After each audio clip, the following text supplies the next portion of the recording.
The iron horse screamed into Quartz Hill, California on a scorching afternoon in June of 1882, carrying dust, dreams, and a woman who had not spoken a word in 7 years. Austin Whitmore stood on the platform with his hat pulled low against the blinding sun, watching passengers disembark with the kind of hollow resignation that comes from expecting nothing and getting exactly that.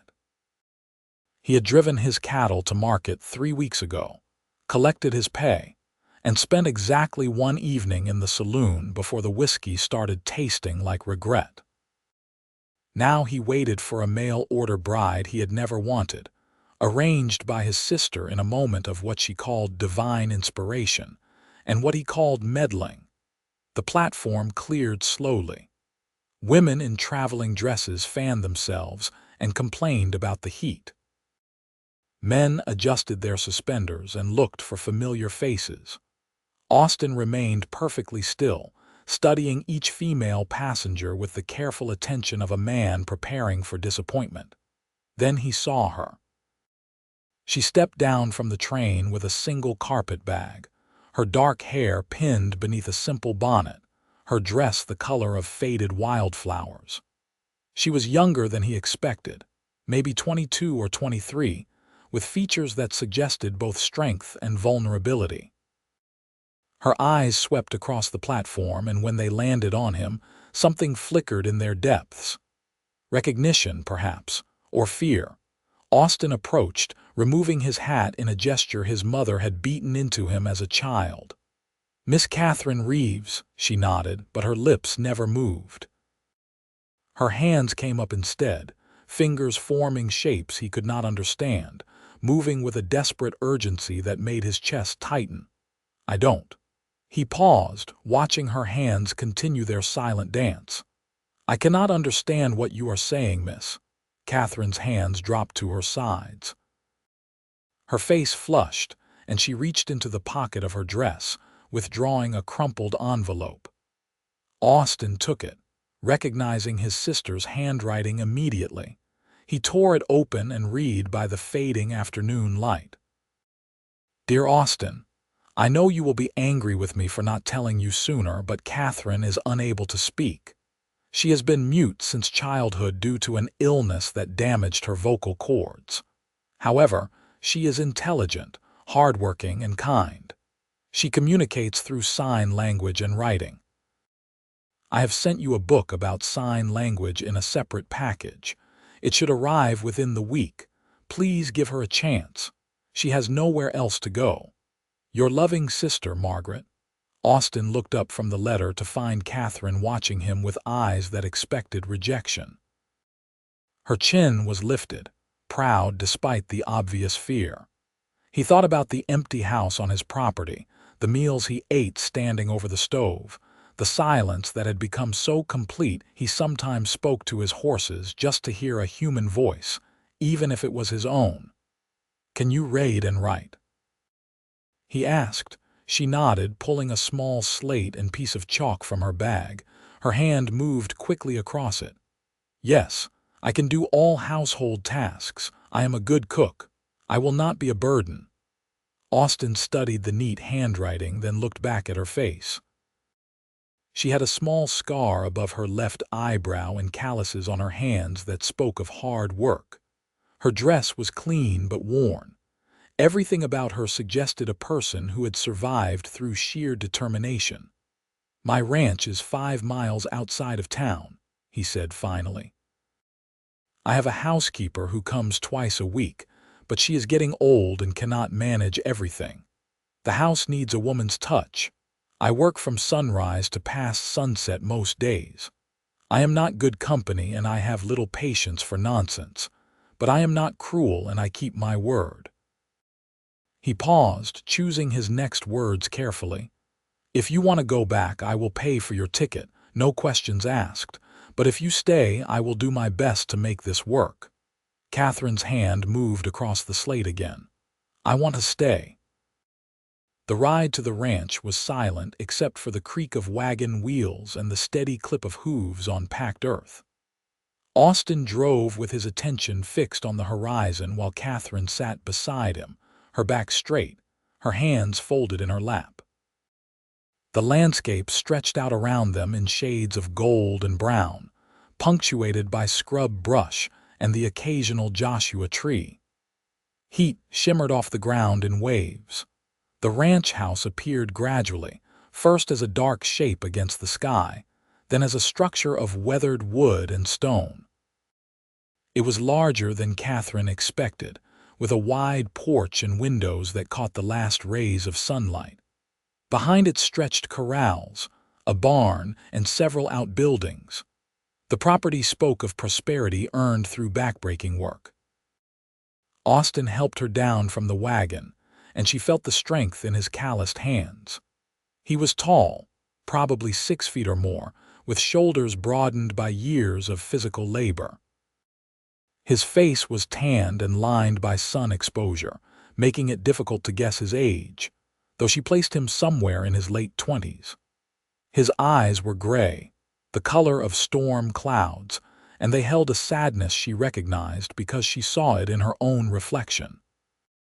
"I will show you the house," he said, picking up her bag. "You will have your own room upstairs. The kitchen is well stocked. My housekeeper, Mrs. Chen, left fresh bread this morning. She will be here on Thursday. She speaks little English, but she is kind. You will like her." Katherine followed him inside, her eyes adjusting to the dimmer interior. The house was clean but sparse, furnished with the bare necessities and little else. No curtains softened the windows. No rugs warmed the floors. It was a space where someone lived but did not truly inhabit. Austin led her upstairs to a room with a bed, a dresser, and a small table with a basin. "This was supposed to be a guest room," he said, setting down her bag. "But I have never had guests.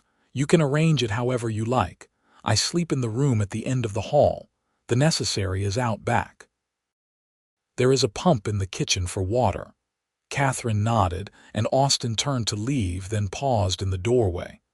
"I imagine you are tired from your journey. I will make supper. Come down when you are ready." After he left, Katherine sat on the edge of the bed and let herself breathe. The journey from Pennsylvania had taken 9 days, each one carrying her further from everything she had known and closer to this strange new life. She had left behind a sister who could no longer afford to keep her, a niece and nephew she had helped raise, and a small town where everyone knew her as poor mute Katherine. Such a shame. She had answered Austin's advertisement because it was the only one that did not specifically request a woman who could maintain pleasant conversation. His listing had been refreshingly practical. Rancher seeks wife for household management. Must be hardworking and honest. No drinkers or complainers. Margaret had written separately, explaining her brother's situation. A widower at 28, his young wife having died in childbirth along with their son 3 years ago. A man who had forgotten how to live beyond working his land. Katherine unpacked her few belongings, hung her spare dress in the wardrobe, and arranged her hairbrush and small mirror on the dresser. She had brought one photograph in a simple frame, a picture of her parents taken before the fever that had taken her father and left her mute. She set it on the small table and looked at it for a long moment before going downstairs.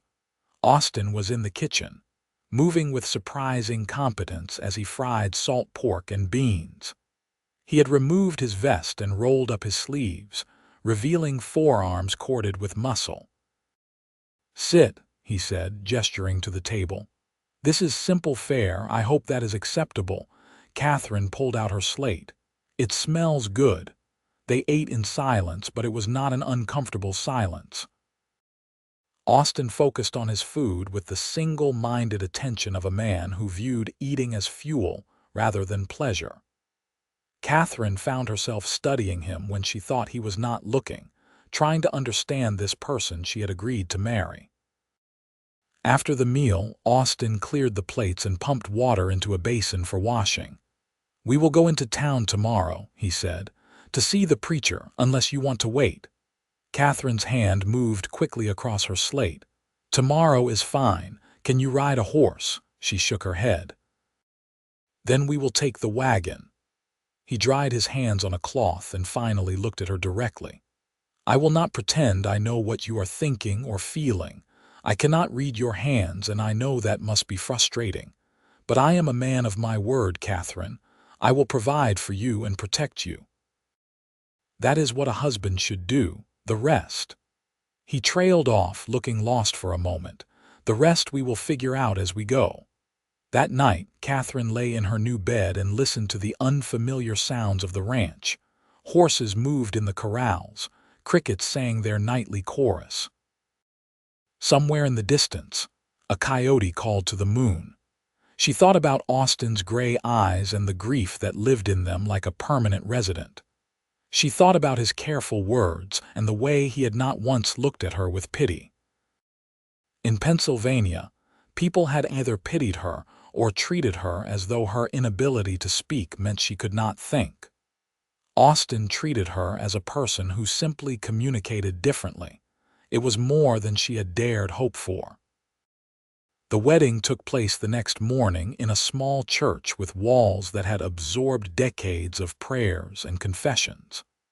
The preacher was an old man with kind eyes who did not blink when Katherine nodded instead of speaking her vows.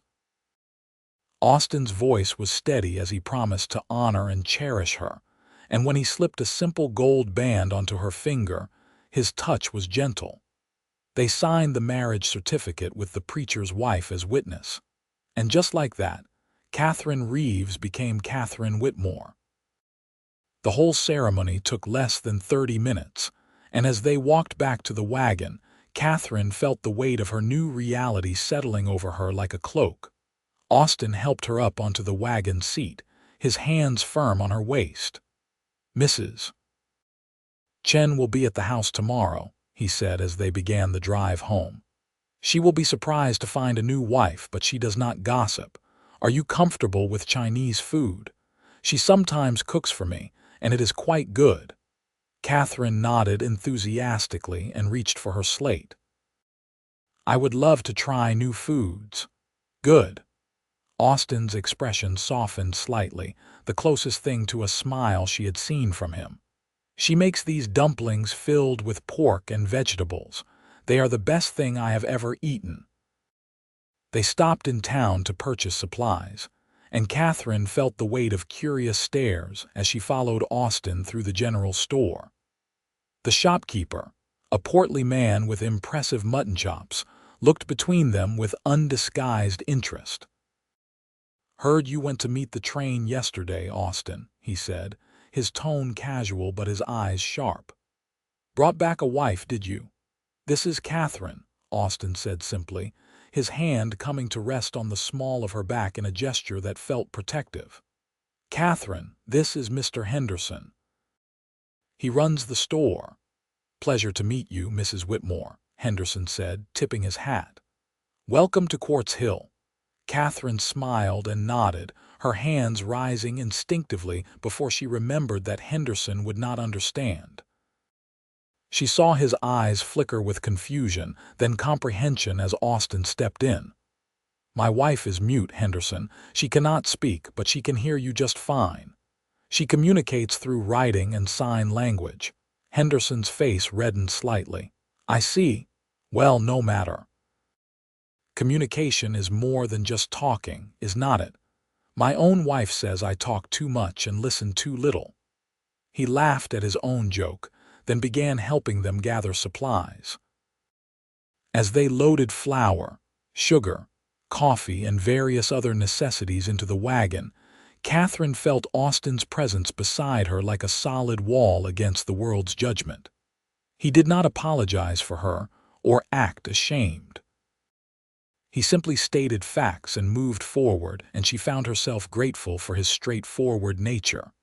On the ride home, Austin spoke more than he had since her arrival.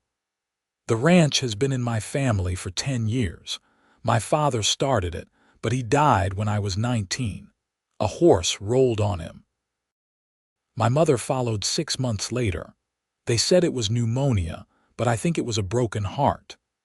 He kept his eyes on the road as he spoke, his voice matter of fact. "I built it up from 200 head of cattle to almost 800. I have 3 ranch hands who help with the work. You will meet them eventually. They live in the bunkhouse near the barn." Katherine listened, piecing together the story of his life from these carefully chosen details. She pulled out her slate. "What are their names?" "Miguel, Tom, and a kid we call Red because of his hair. His real name is William, but he will not answer to it."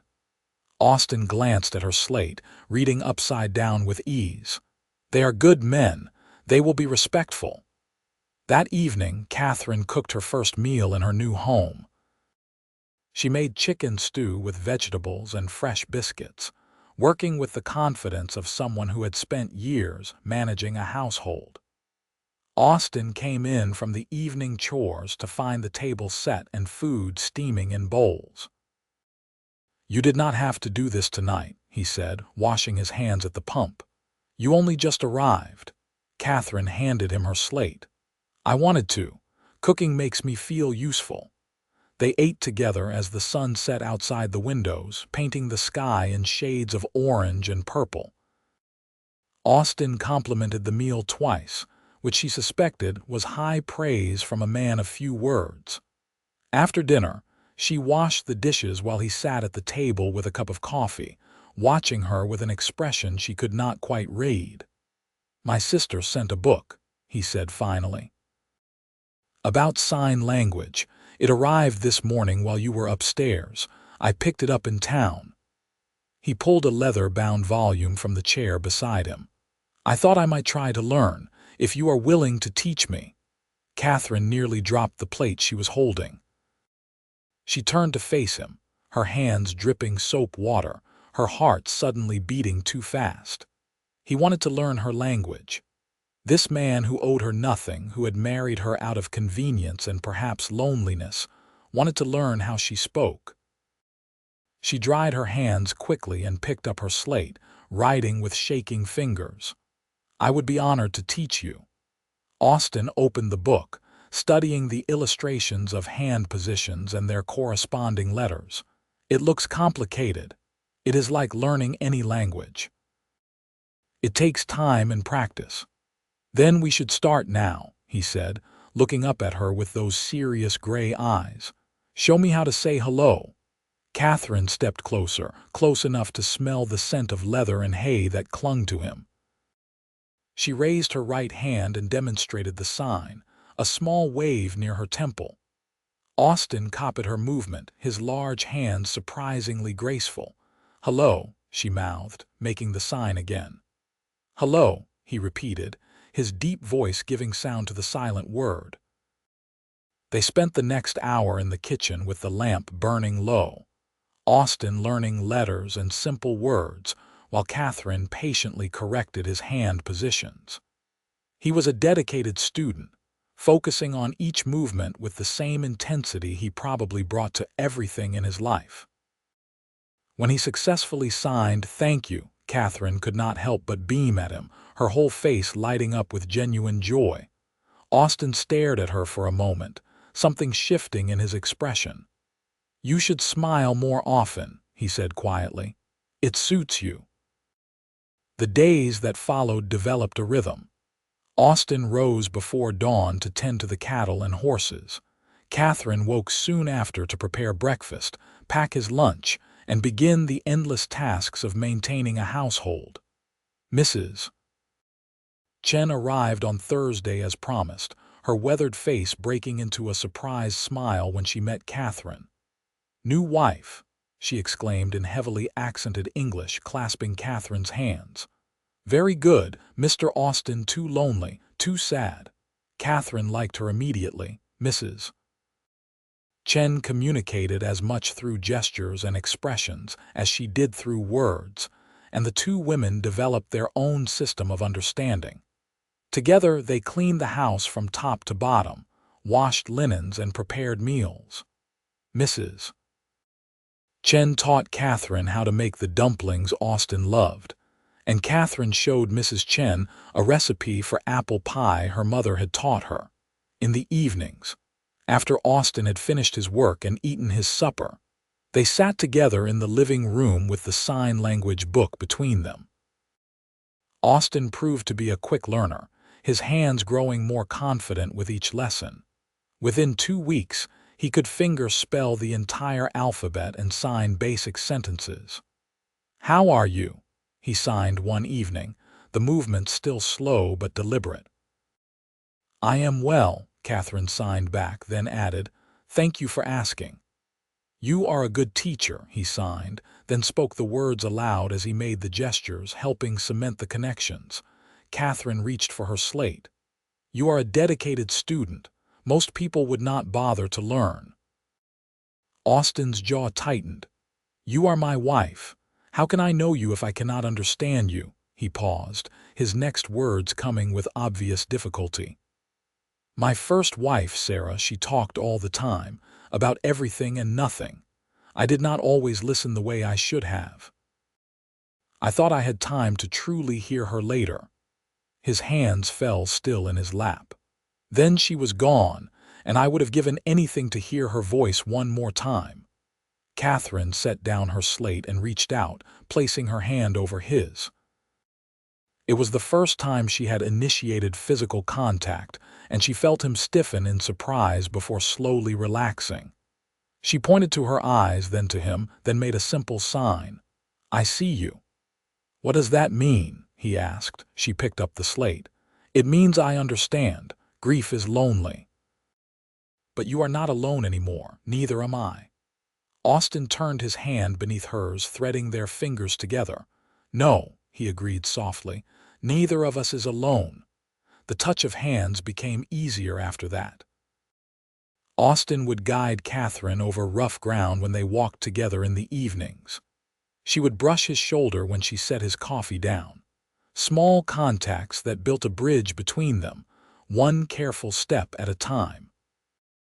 Katherine met the ranch hands in late July when one of the cows went into difficult labor, and Austin needed extra help. She had prepared a large pot of coffee and sandwiches, bringing them out to the barn where the men worked by lantern light.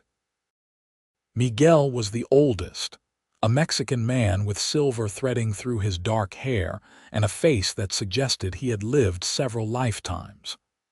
Tom was perhaps 40, weathered and quiet, with hands that moved with surprising gentleness as he helped deliver the calf. Red was barely 20, tall and gangly, with a shock of bright red hair and a spray of freckles across his sunburned face. "Boys, this is my wife, Katherine," Austin said, his shirt sleeves rolled up and his forearms bloody from the birth. "Katherine, these are the men who keep this ranch running when I cannot be everywhere at once." Miguel removed his hat and bowed slightly. "An honor, Senora Whitmore." Tom nodded, his eyes kind. "Madam." Red just stared, his mouth slightly open, until Tom elbowed him sharply. "Pleased to meet you, Mrs. Whitmore," he stammered. Katherine smiled and waved, then poured coffee for each of them. When she handed Austin his cup, their fingers brushed, and she saw Miguel and Tom exchange knowing glances. "The Senora does not speak?" Miguel asked carefully, not unkindly. "She cannot," Austin said simply, "but she hears everything, so watch your language."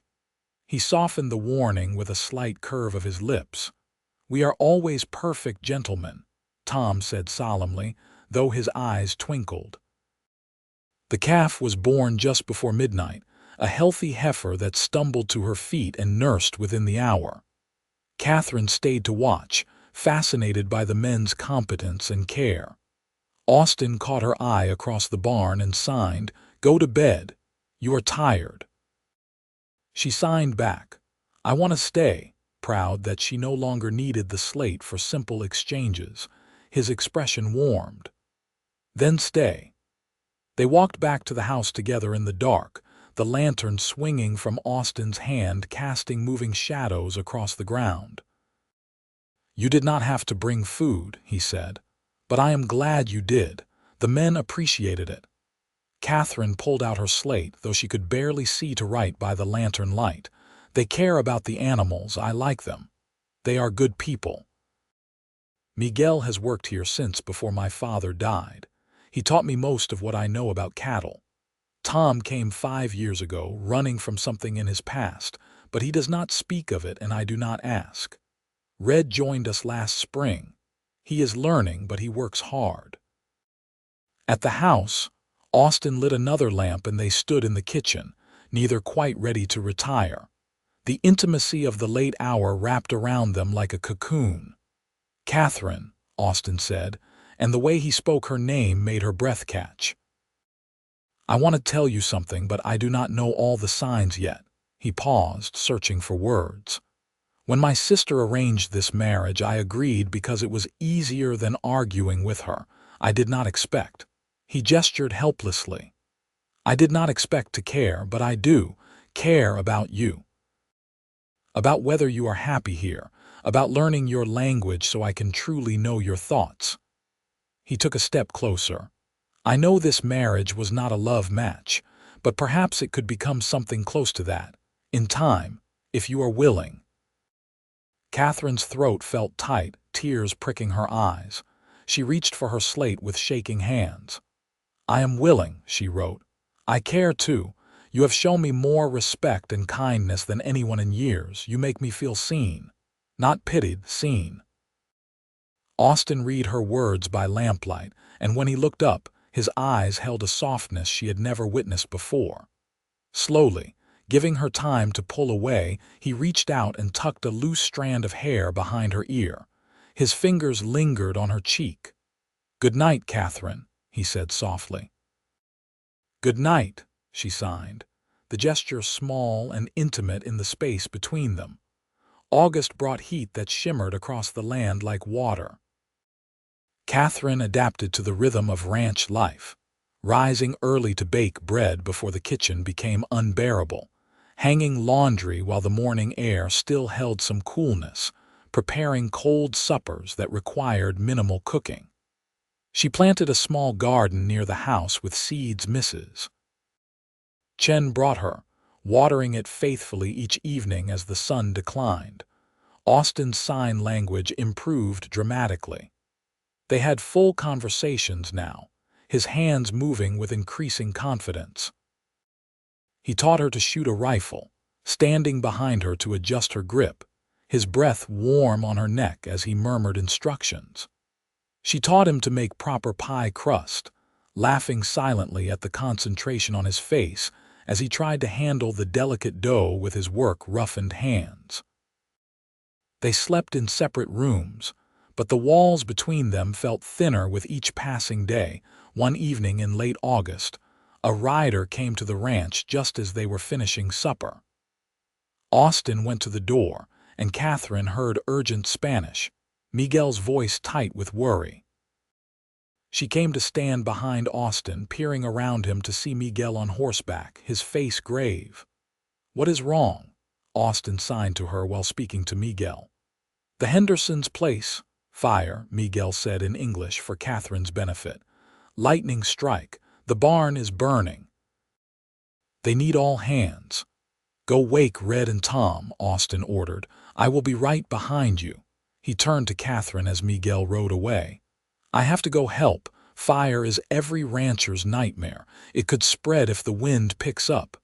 Katherine nodded, already moving toward the kitchen. She gathered food and filled canteens with water, her hands moving efficiently. When Austin came back inside to grab his gloves and hat, she pressed the supplies into his hands.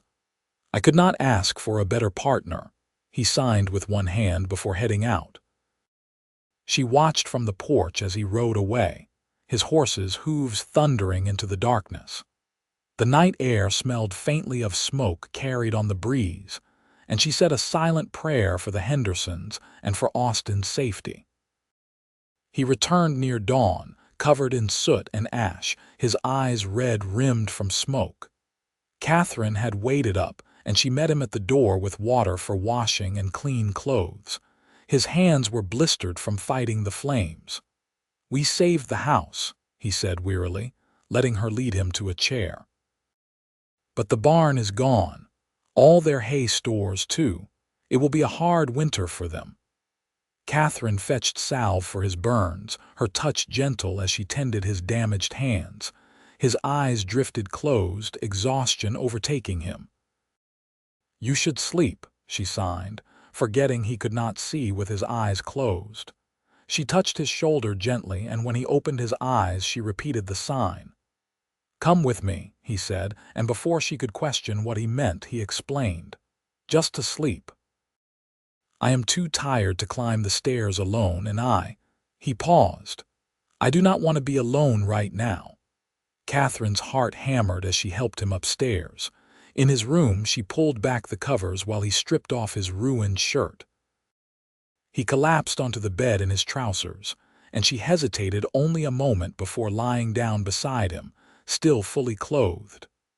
Austin's hand found hers in the darkness, his burned fingers curling around her palm despite what must have been considerable pain. "Thank you," he whispered. "For being here. For being you." She squeezed his hand gently in response, and they fell asleep that way, connected by the fragile bridge they had been building between their separate solitudes. Katherine woke to sunlight streaming through the window and Austin's arm draped across her waist. Sometime during the night they had shifted together, her back pressed against his chest, his breath stirring her hair. Her heart raced, but she did not move, savoring the warmth and closeness. Austin stirred behind her, and she felt him freeze as he realized their position. "I apologize," he said, his voice rough with sleep. "I did not mean to." She turned in his arms to face him, shaking her head. His hair was mussed, his face still smudged with soot in places she had missed the night before. In the morning light, with his guard down, he looked younger, vulnerable. Katherine raised her hand and touched his cheek, a question in her eyes. Austin's hand came up to cover hers. "Katherine," he said, her name a benediction. "May I kiss you?" She nodded, her breath catching in anticipation. He leaned forward slowly, giving her every opportunity to change her mind, and pressed his lips to hers. It was a gentle kiss, tentative and questioning, but it sent warmth flooding through her body. When he pulled back, his eyes searched her face. "I have been wanting to do that for weeks," he admitted, "but I did not want to rush you or make you uncomfortable." Katherine smiled and closed the distance between them again, answering his question without words. This kiss was deeper, more confident, and Austin's hand slid into her hair, cradling the back of her head. When they finally broke apart, both were breathing hard. "I know I am not easy to live with," Austin signed and spoke simultaneously. "I work too much. I forget to talk about my feelings. I am better with horses than people." Katherine pressed her fingers to his lips to quiet him, then signed. "You are exactly who I need. You see me. You hear me, even though I cannot speak. You are learning my language. You know how rare that is, how precious." He caught her hands and kissed her palms, his lips soft against her calluses. "I am falling in love with you," he said simply. "I thought I should tell you, even if it is too soon, even if it frightens you." Tears spilled down Katherine's cheeks, and she signed with trembling hands. "I am falling in love with you too. I have been for weeks." Austin kissed away her tears, then pulled her close, tucking her head beneath his chin. They lay there as the morning light grew stronger, holding each other, bridging the final distance between them with touch and presence and unspoken promises. September arrived with cooler temperatures and the beginning of roundup season.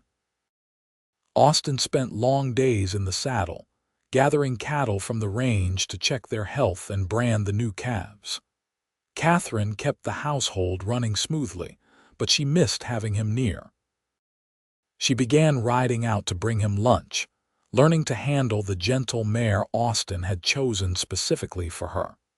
The ranch hands teased Austin mercilessly about his lovesick behavior, and he took it with good humor because he could not deny the charge. He found excuses to come back to the house during the day, stealing kisses in the kitchen and teaching Catherine Spanish words while she taught him more complex signs. One evening, Miguel invited them to a celebration in town. His daughter was getting married, and the whole community was invited.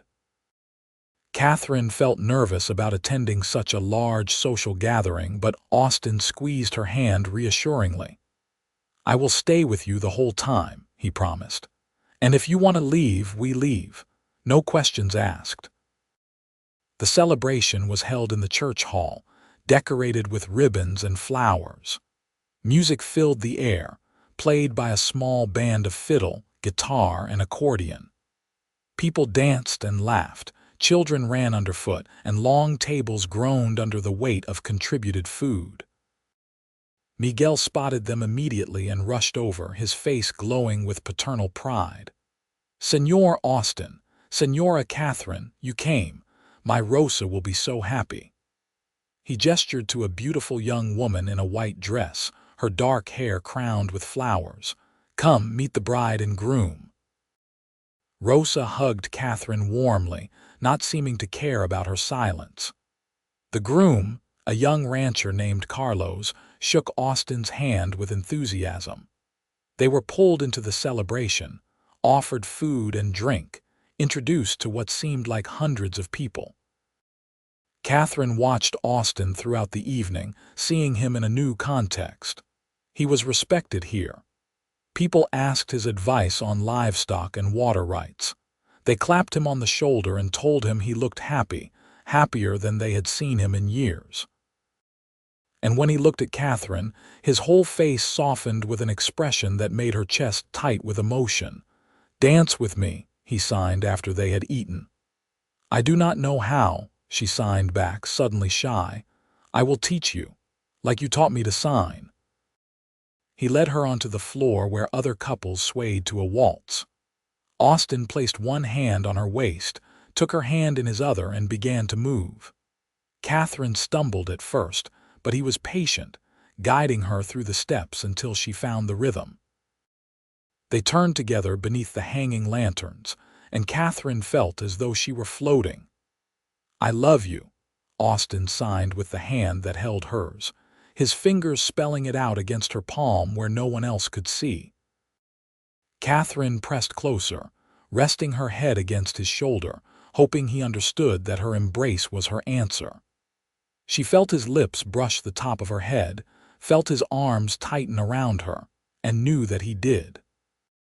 They left the celebration late, driving home beneath a sky scattered with stars. Austin kept one arm around Catherine, guiding the horses with his other hand. She leaned into him, content and exhausted in equal measure. At home, Austin helped her down from the wagon and did not let go, his hands remaining on her waist. "Catherine," he said, his voice low and rough with emotion, "I want you to be my wife in truth, not just on paper, but only if you want that too. I will not rush you, I will wait as long as you need." Catherine's answer was to take his hand and lead him inside, up the stairs, to the bedroom they had shared once before.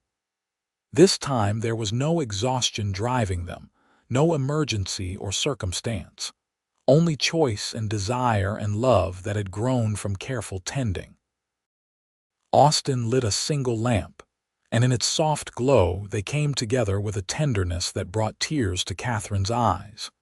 He was gentle and patient, checking her comfort constantly, learning her body the way he had learned her language, with dedicated attention and care. And when they finally lay tangled together in the sheets, both breathless and overwhelmed, Austin signed against her bare shoulder, "I will hear you always. Even when you cannot speak, I will hear your heart." Catherine turned to face him, her eyes shining. She placed her hand over his heart and felt its steady beat. Then she took his hand and placed it over hers, a gesture that needed no translation. They were truly married now, in every sense that mattered. The seasons turned. Winter came to Quartz Hill with cold winds and occasional snow that dusted the brown hills white. Katherine and Austin settled into married life with the ease of two people who fit together better than either had dared hope. They developed their own private language, a mixture of signs, touches, and understanding glances that communicated volumes without sound. Katherine made friends with several women in town, including Rosa and Mrs. Henderson, who appreciated that Katherine never gossiped because she could not speak. She joined a quilting circle, contributing beautiful stitching and enjoying the companionable silence punctuated by others' conversation.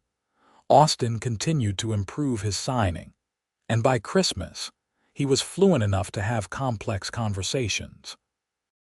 He taught the ranch hands basic signs so they could communicate directly with Katherine, and she taught them all the sign for coffee, which became the most used gesture on the ranch. On Christmas morning, Austin gave Katherine a music box that played a soft melody when opened.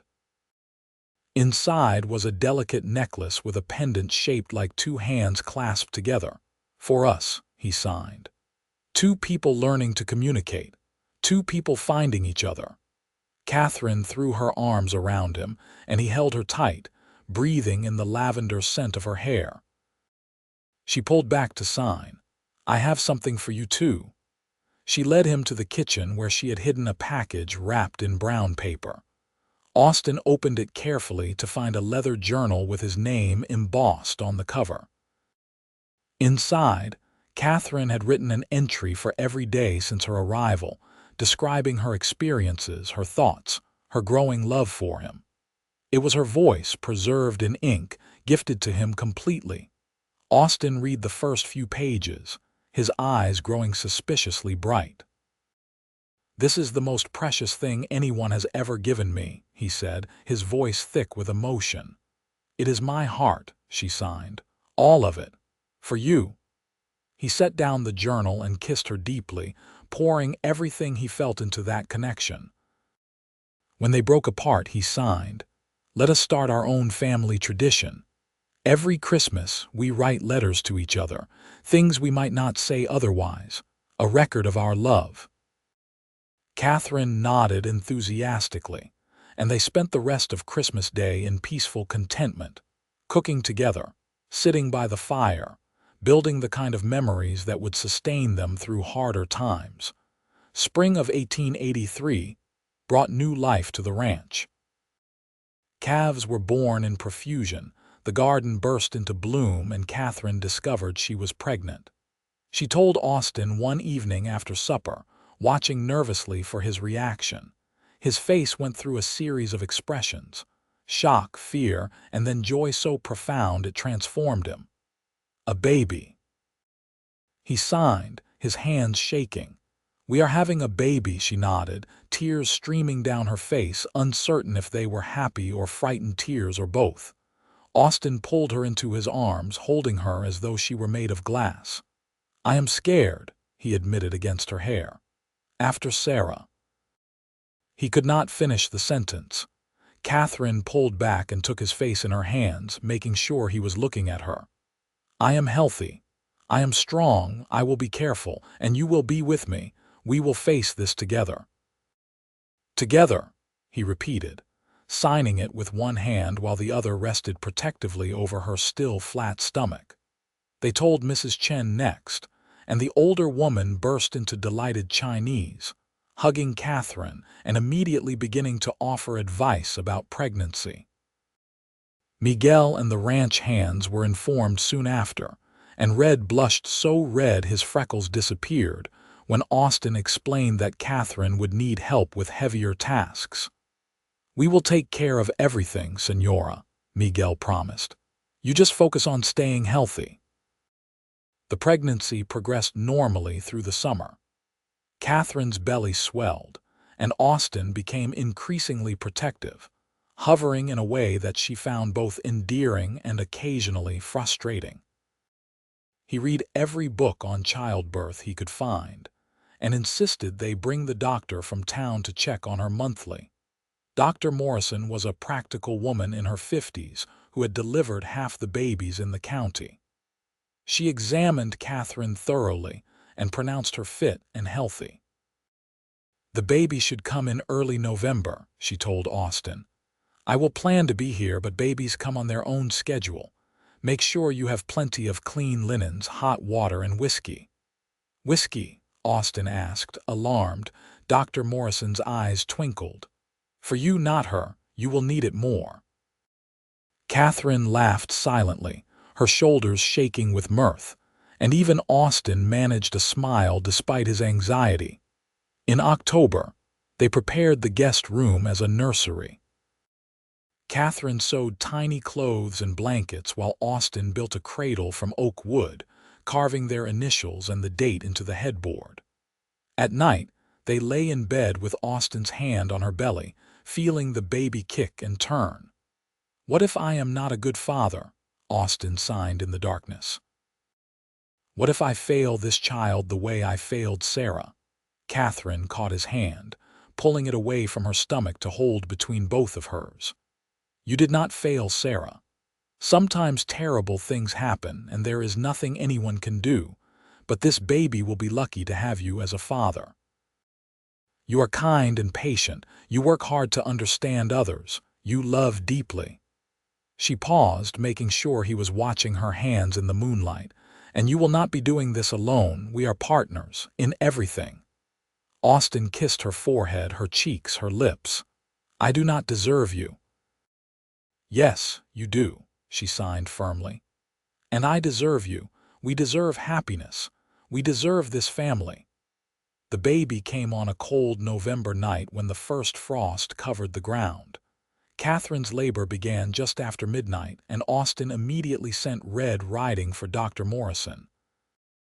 He stayed with Katherine, holding her hand, wiping her forehead with cool cloths, signing encouragement even though she was too focused on the pain to respond.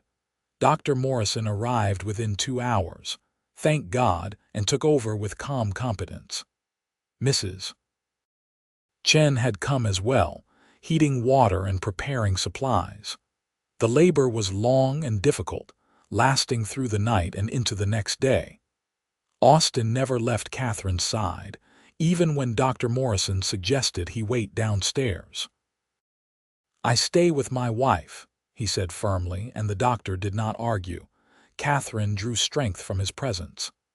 When the pain became overwhelming, she gripped his hand hard enough to bruise, and he never flinched. He signed to her constantly, telling her how strong she was, how brave, how much he loved her. Finally, as the sun began to set on the second day, their son was born. He came into the world screaming lustily, his face red and furious, his tiny fists waving at the injustice of existence. "A healthy boy," Dr. Morrison announced, wrapping him in a clean blanket and placing him on Katherine's chest. "Congratulations." Katherine stared down at her son in wonder, tears streaming down her face. He was perfect. 10 fingers, 10 toes, a shock of dark hair and eyes that seemed to look right at her. Austin leaned over them both, his own face wet with tears. "We have a son," he signed, his hands shaking. "A son, Katherine," she nodded, unable to look away from the miracle in her arms. The baby quieted at the sound of Austin's voice, turning his head toward his father. Austin reached out with one finger, and the baby's tiny hand wrapped around it with surprising strength. "Hello, little one," Austin whispered. "Welcome to the world. I am your father, and I promise to love you and protect you every day of your life." They named him Aaron Matthew Whitmore. Aaron for new beginnings, Matthew because it had been Austin's father's name. He was baptized in the small church in December, with Miguel and Mrs. Chen standing as godparents, promising to watch over him and guide him. The months following Aaron's birth were exhausting and joyful in equal measure. He was a fussy baby, rarely sleeping more than 2 hours at a stretch. Katherine and Austin took turns walking him, rocking him, singing to him.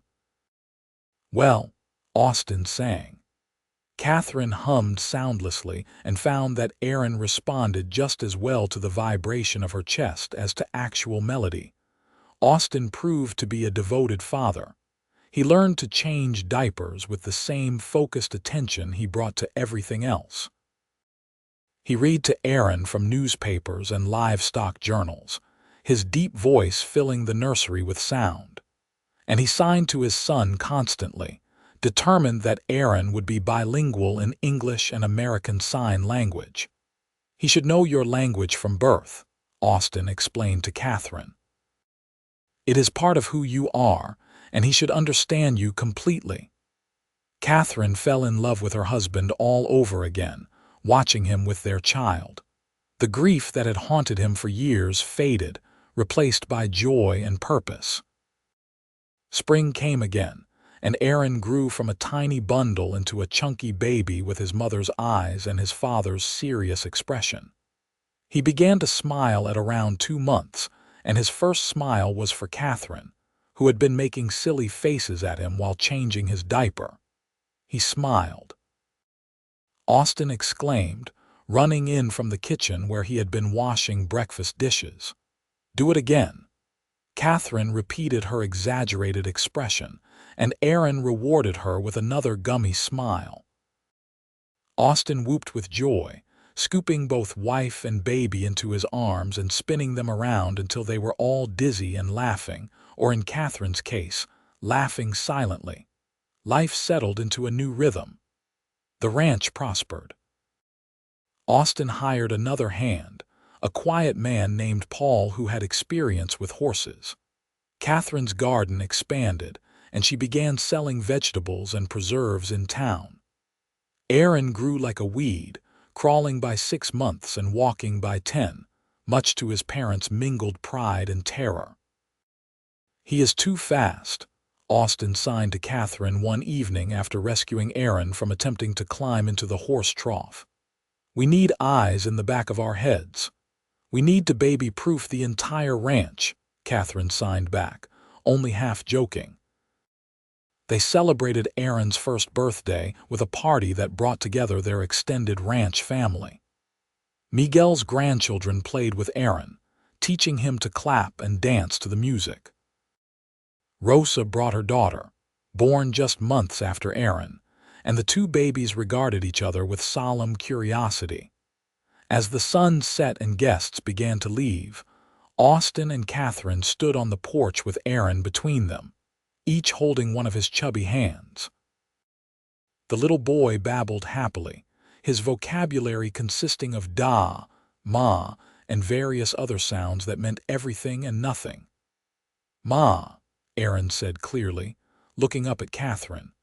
Then he brought his hand to his chin and moved it forward, the sign for mother that Austin had been teaching him. Katherine gasped, tears instantly flooding her eyes. She dropped to her knees and pulled Aaron close, her shoulders shaking with the force of her silent sobs. Austin knelt beside them, wrapping his arms around his family.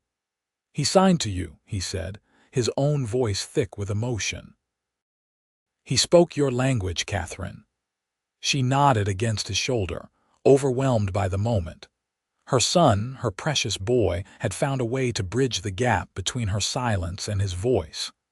As he grew, he would speak English with his father and sign with her, moving fluidly between both worlds. "Thank you," she signed to Austin when she could compose herself. "Thank you for teaching him, for making sure I am not left out of his words. You are his mother," Austin said simply. "He needs to communicate with you in every way possible. Besides," he added with a smile, sign language is useful. "He can tell us things from across the room without shouting. Other parents will be jealous." The years passed with the kind of golden quality that people remember later as perfect, even though they were filled with ordinary moments. Meals cooked and eaten, laundry washed and hung, cattle tended, gardens planted. Aaron grew into a bright, energetic boy who could sign fluently by age 3 and served as his mother's interpreter when needed. When Aaron was 4, Katherine became pregnant again. This time the pregnancy was easier, and the birth, while still difficult, progressed more quickly. They had a daughter in the spring of 1888, a tiny girl with her father's gray eyes and a remarkably loud voice for such a small creature.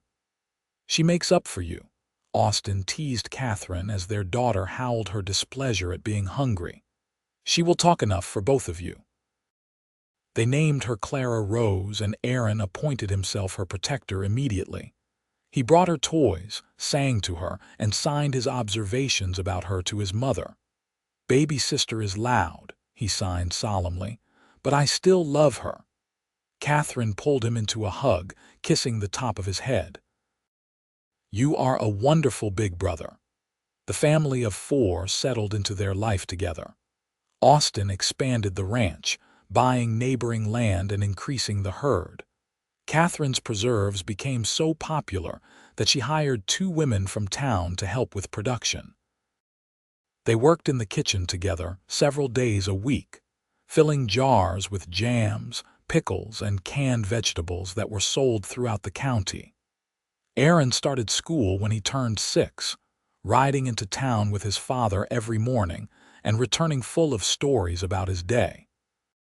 He translated everything for his mother with the unself-conscious ease of a child who had grown up bridging languages. Clara proved to be just as talkative as Austin had predicted. By age 2, she chattered constantly to her parents, her brother, the animals, herself. But she also learned sign language as naturally as breathing. And she had long conversations with her mother that combined speaking, signing, and elaborate gestures that only the 2 of them understood. One evening when Aaron was 8 and Clara was 4, they sat around the dinner table as a family.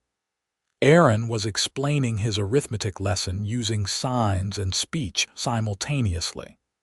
Clara was describing the butterfly she had seen in the garden. Austin and Katherine exchanged glances across the table, their private language of looks saying what words could not. "We made this. This love, this family, this life. We built it together from nothing but hope and effort." After the children were in bed, Austin and Katherine sat on the porch as they did most nights, watching the stars emerge. Austin took her hand, lifting it to his lips. "You remember when you first arrived," he signed with his free hand. "Standing on that train platform, so proud and so scared." "I remember thinking you looked stern," Katherine signed back. "I thought maybe you would be unkind." "I almost sent you back," Austin admitted. "Not because of your silence, but because I was afraid to try again, afraid to open my heart and risk losing someone else." "What changed your mind, you did. Your courage, your refusal to be diminished by your silence, the way you looked at me like I was a person worth knowing, not just a means to escape your old life." He brought her hand to his heart. "You changed everything, Katherine. You taught me how to truly listen, not just with my ears but with my whole self. You gave me back my life and gave me a family I never dreamed I would have again." Katherine leaned her head on his shoulder, watching the stars wheel overhead. She thought about the long journey from Pennsylvania, the fear and uncertainty she had carried with her. She thought about stepping off that train into the blinding California sun and meeting the gray-eyed man who had become her whole world. "I love you," she signed against his chest where he could feel but not see the movement. More than words could ever say, in any language. Austin kissed the top of her head. "I know," he whispered, "because I hear you always, even in the silence, especially in the silence." They sat together as the night deepened around them, 2 people who had found each other against all odds, who had built a language of love that transcended sound. Inside the house, their children slept peacefully. In the barn, the animals rested. Across the land they had nurtured together, the ranch stretched out beneath a sky full of stars. The years continued their steady march. Aaron grew tall and serious like his father, passionate about ranching and determined to take over the family business someday. Clara grew into a lively girl with her mother's expressive face and her father's stubborn determination. She announced at age 7 that she wanted to be a teacher so she could teach all children sign language. "Everyone should be able to talk to everyone else," she declared, and neither parent could argue with that. The ranch prospered beyond even Austin's ambitious hopes. The Whitmore name became respected throughout the county. Austin was elected to the local Ranchers Association and worked to improve cattle breeds and grazing practices. Katherine's Preserves business expanded to include mail orders from as far away as San Francisco. They weathered droughts and hard winters together. They nursed each other through illnesses and celebrated each other's triumphs.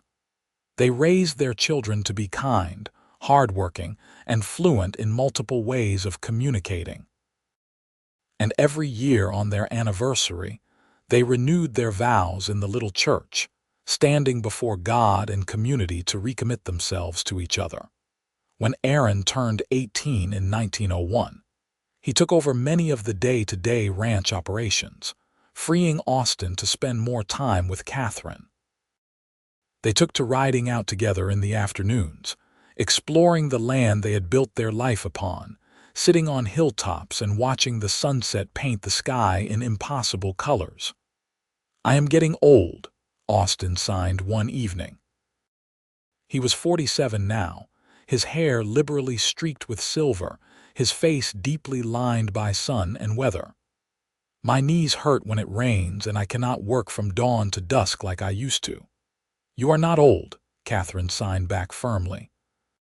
She was 43, her own hair beginning to show gray, but her eyes still sparkled with the same fire Austin had first noticed all those years ago on the train platform. "You are mature, distinguished, handsome."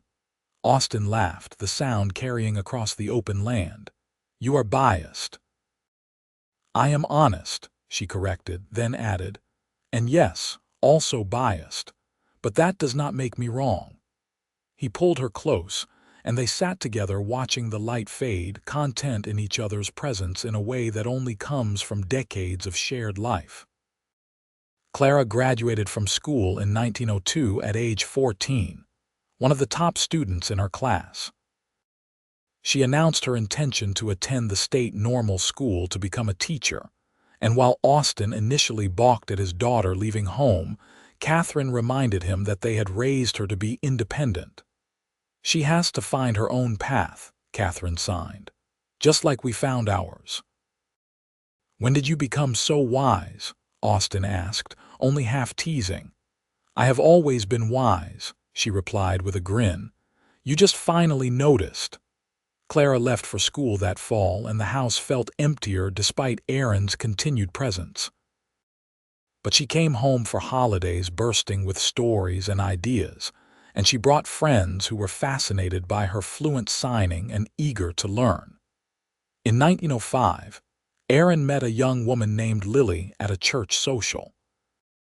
She was a schoolteacher in a neighboring town, practical and kind, with a sense of humor that matched Aaron's dry wit. He brought her home to meet his parents, nervous in a way they had never seen him. Lily greeted Katherine with carefully practiced signs. "Hello, Mrs. Whitmore. Aaron has been teaching me. I hope I am doing this correctly." Katherine's face lit up with delight. She signed back slowly, making sure Lily could follow.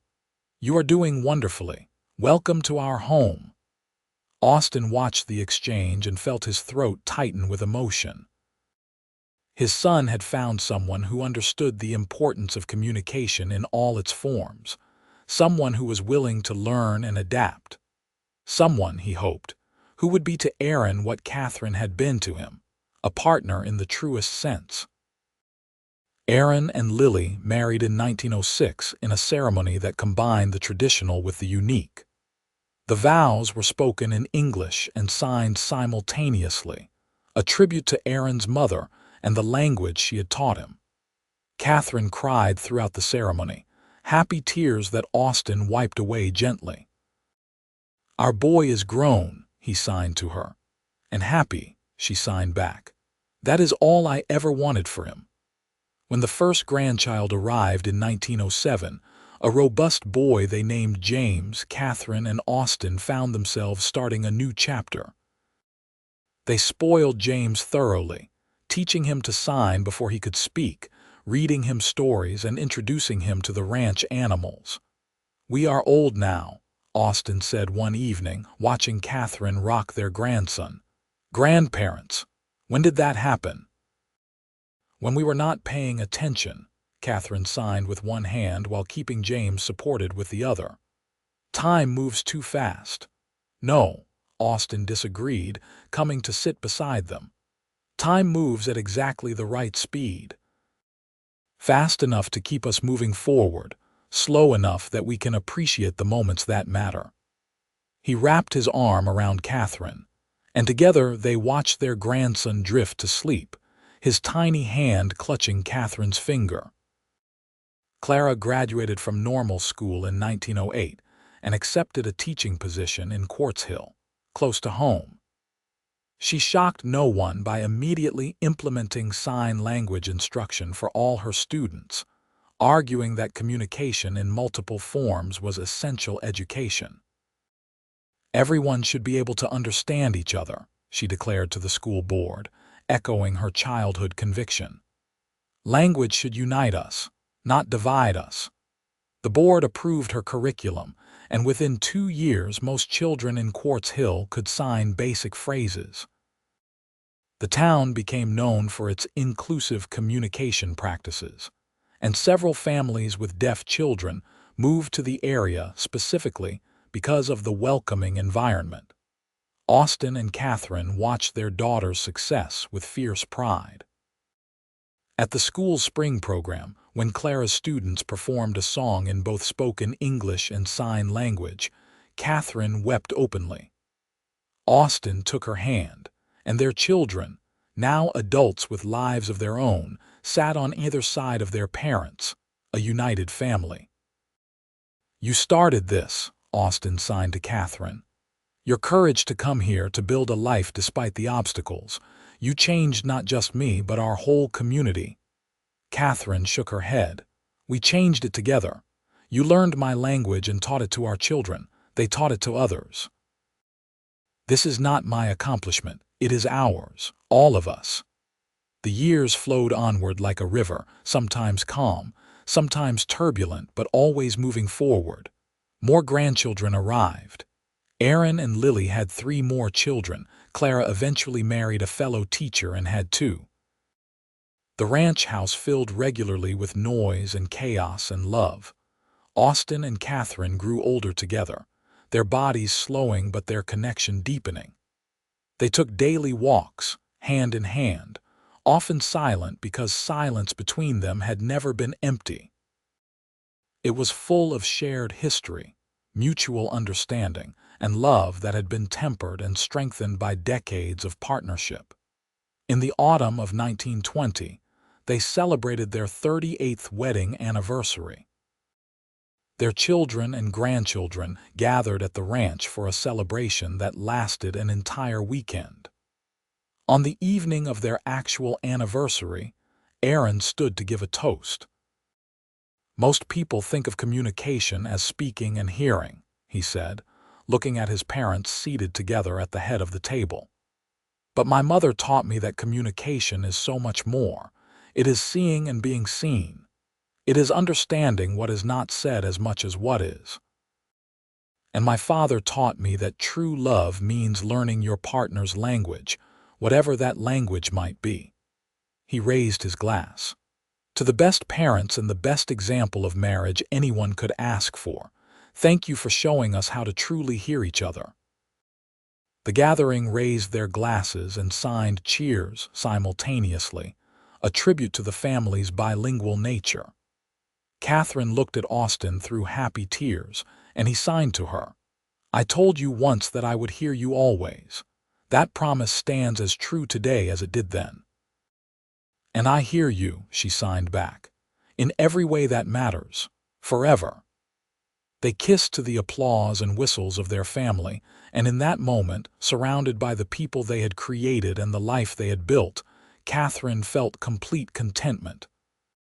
She had come to California on a train, silent and uncertain, and had found not just a home but a partner who had learned to speak her language and had taught the world around him to do the same.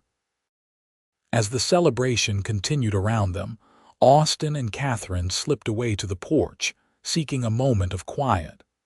The California sky stretched above them, vast and star-filled, the same sky that had watched over them for nearly 4 decades. "You have any regrets?" Austin asked, speaking and signing simultaneously as had become his habit. Katherine thought carefully before answering. "I regret that I cannot hear my children's and grandchildren's voices. I regret that I cannot sing them songs or tell them stories out loud. But those are small regrets and they do not diminish my joy." She paused, making sure he was watching her hands. "If I could go back to that day on the train platform and choose again, I would choose you. Every time, in every lifetime." Austin pulled her into his arms, holding her close. "I would choose you too," he whispered against her hair. "You taught me how to listen with more than my ears. You taught me that silence can be full of meaning. You taught me that love is not about grand gestures but about daily choices to see each other, hear each other, and choose each other again and again." They stood together in the darkness, two people who had found each other across the impossible distance between sound and silence, who had built a bridge of hands and hearts that had lasted a lifetime and would endure beyond. Inside the house, their family laughed and celebrated. On the land around them, the ranch that they had built together stood strong. And in the space between them, in the quiet that had never been empty, their love lived and breathed and promised to endure. The years that followed brought the inevitable changes that time carries. Austin's hair went completely white, and his step grew slower. Katherine's hands developed arthritis that made signing painful some days, but she never stopped communicating. They adapted as they always had, finding new ways to express what mattered. They sat together every evening on their porch, watching sunsets and holding hands, their communication reduced to touches and glances that conveyed entire conversations. Their children visited regularly, bringing grandchildren and eventually great-grandchildren. The ranch passed fully to Aaron's management, and he ran it with the same dedication his father had, building on the foundation that had been laid. In the spring of 1925, Austin fell ill with pneumonia. Despite Dr. Morrison's best efforts and Katherine's devoted nursing, he weakened rapidly. On a warm evening in late April, surrounded by his family, Austin Whitmore drew his final breaths. Katherine sat beside him, holding his hand, her face wet with tears. His eyes, still gray but faded now, focused on her face. With enormous effort, he raised his hand and signed letter by letter, "I love you, always heard you, always will." Katherine pressed her forehead to his, her hand covering his heart as it beat its last. When he was gone, she signed into the silence, "I love you too. I will hear you in my heart until we meet again." The funeral was attended by hundreds. Austin had been respected throughout the county, known for his fair dealing, his hard work, and his uncommon devotion to his wife. But it was the eulogy that Aaron gave that captured the essence of his father's life. "My father was a man of few words," Aaron said, "but infinite communication. He learned a language not his own so he could speak with the woman he loved. He taught that language to his children, and we taught it to ours. Because of him, Quartz Hill became a place where communication barriers were seen not as insurmountable obstacles, but as bridges waiting to be built." He paused, his voice breaking. "He heard my mother in ways that went beyond sound. And in doing so, he taught all of us how to truly listen." Katherine lived for 5 more years without Austin, years that were simultaneously painful and precious. She missed him with an ache that never quite faded, but she was sustained by her children and grandchildren, by the community she had helped build, and by the memories of a love that had transcended every barrier. She spent her days tending her garden, making preserves with her granddaughters, and teaching sign language to any child who wanted to learn. She filled journals with stories of her life with Austin, preserving their history for future generations. And every evening, she sat on the porch in Austin's old chair and had conversations with him in her mind, her hands moving through the signs they had shared for so many years. Clara moved back to the ranch to care for her mother in her final years, and the house once again filled with the sounds of family. Katherine's great-grandchildren learned to sign almost before they could walk, and they would have elaborate conversations with her that combined signs, gestures, and creative pantomime that made everyone laugh. On a peaceful morning in June of 1930, Katherine Whitmore died in her sleep at the age of 70. She was buried beside Austin beneath a headstone that read, "Here lie Austin and Katherine Whitmore. He learned to hear her silence. She taught him to speak with his heart."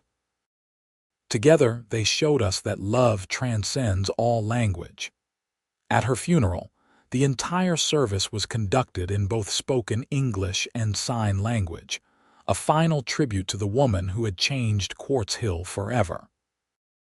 And as her family and friends signed their farewells, their hands moving in graceful unity, it was clear that Katherine's legacy would live on not just in her descendants, but in the very fabric of the community she had helped create. In the years that followed, the story of Austin and Katherine Whitmore became local legend. The ranch remained in the family, passed down through generations. The house still stood, carefully preserved, with Katherine's music box in a place of honor and Austin's carved cradle used by each new baby. The town of Quartz Hill maintained its tradition of sign language education, becoming known throughout California as a model of inclusive communication. Schools from other districts came to observe their methods. The State Education Board used their curriculum as an example of best practices. Aaron's youngest daughter, who had been deaf from birth, grew up in an environment where her deafness was simply one aspect of who she was, not a defining limitation. She attended university, became a lawyer, and spent her career advocating for accessibility and equal rights. She credited her great-grandmother Katherine as her inspiration. "She showed me that silence is not absence," she would say in speeches, her words accompanied by an interpreter.